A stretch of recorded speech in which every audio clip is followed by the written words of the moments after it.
তোমার কাছে কি 10 টাকা খুচরা হবে? আমার কাছে 10 টাকা খুচরা হবে। থামেন, আপনার কত টাকা আছে আপনার কাছে? 10 টাকা। 10 টাকায় খুচরা পারবেন আপনি? ঠিক আছে। তো থামেন, আমি দুটো 5 টাকার কয়েন নিয়ে এনে দিচ্ছি। আরে আল্লাহ, আমার পেয়ারা কোথায় গেল? এই পেয়ারা চোরের জন্য যে কি করব?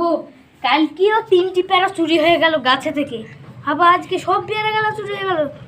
একটা কাজ করতে হবে, পেয়ারার ভিতরে যদি আমি বম ভরে দিই তাহলে মুখে দিলে কিন্তু ফেটে যাবে। তো যাই, বম কিনে নিয়ে আমি দিই পেয়ারা দোকান থেকে। এই তো পেয়ারার মতো দেখতে একটা বম নিয়ে এনেছি। যাই, এবার এটাকে ধুয়ে দিই।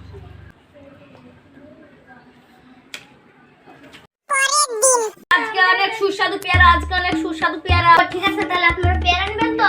হ্যাঁ ঠিক আছে। এই বম পেয়ারাটা পেছনে লুকিয়ে দিই। না না না, থাক, এই পেয়ারাটাও বিক্রি করে দিই। তাহলে যদি কেউ চুরি করে খেতে দেয় তাহলে মিড ব্লাস্ট হয়ে যাবে।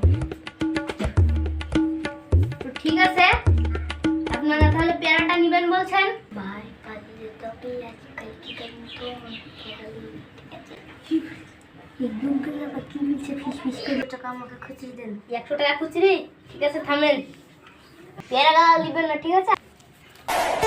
100 টাকা নেবেন। যাক, 100 টাকা।